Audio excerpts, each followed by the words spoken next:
A high fever and severe cough forced Marina to go to a doctor. The medical examination showed that the woman may have a viral infection. It was a perfect opportunity to suggest Marina also take an HIV test. The disease often presents with similar symptoms and frequently goes undiagnosed in Ukraine.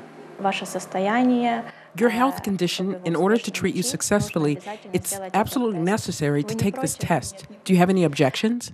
She gave written consent for express analysis, and the blood test is carried out by a nurse in the next room.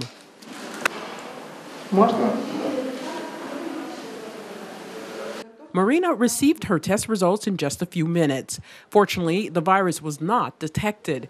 The woman remembers how it was to take an HIV test back in 1987. At that time, she and her husband were going to work in Africa. We were obliged to take it. Without it, we would have big problems. We waited an entire month. We did not have to wait in Moscow. We left for the city where we needed to be. But after a month, they informed us by phone that we could relax, but it was very frightening. Under the HealthLink project, patients are being tested for primary HIV infection. The goal of this 5-year USAID program is to identify as many of the HIV-positive as possible.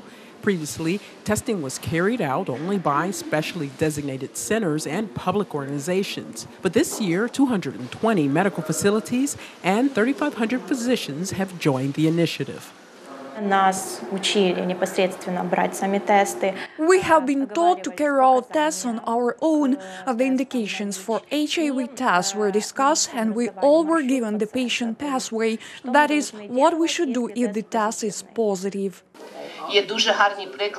There are examples where non-governmental organizations open primary health facilities which provide services to HIV-positive people, not only for HIV but also for gynecology, pregnancy, diabetes. They also provide advisory services to those addicted to drugs and alcohol.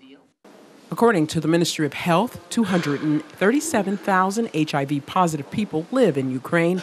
Most of them know about their status, but the task of the ministry, as well as public organizations, is to identify the rest of the 100,000 infected.